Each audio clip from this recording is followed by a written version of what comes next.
Did you know that Jesus has a plan to help you be happy?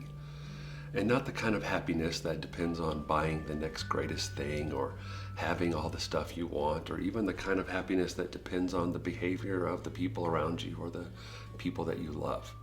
But Jesus has a plan for you to have a happiness, the kind of happiness that he described as blissfully happy or self-contained happiness, a kind of happiness that doesn't matter what's going on around you.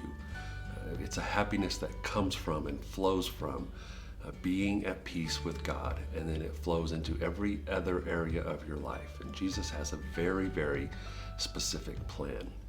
Now, I don't know if you've noticed or not, but human beings have a great capacity for happiness. And the reason you have a great capacity for happiness is, well, that's how you're created. God intends for his people to be happy. In fact, I could make the argument that Jesus followers probably should be the most happy people on the planet. We should be the ones who have the most self-contained, blissful happiness out of all people on earth, because we follow our Creator. We are walking the path of Jesus, and he's the one who created the plan for happiness. One day, Jesus sat down on a mountain and he began to teach his followers. We would call it the Sermon on the Mount. If Jesus would have titled this, I think he would have titled this sermon How to Be Happy, because he spends the whole intro to the sermon telling his followers exactly how to be happy. In Matthew chapter 5, verse 3, Jesus starts this sermon by saying, "Blessed are the poor in spirit, for theirs is the kingdom of God." Now, not a whole lot of happiness mentioned there, and kind of sounds depressing if you think about it, but when you understand the language that Jesus was using, this is such an encouraging statement. The word blessed is the Greek word makarios, and it means blissfully happy. It means a self-contained happiness that is not impacted or dependent upon anything around us. Jesus is saying, if you want blissful happiness, self-contained happiness that doesn't depend on your circumstances, well, you have to be poor in spirit. So what in the world does that mean, and how can you be poor in spirit? Turns out that being poor in spirit is actually a choice that you can make.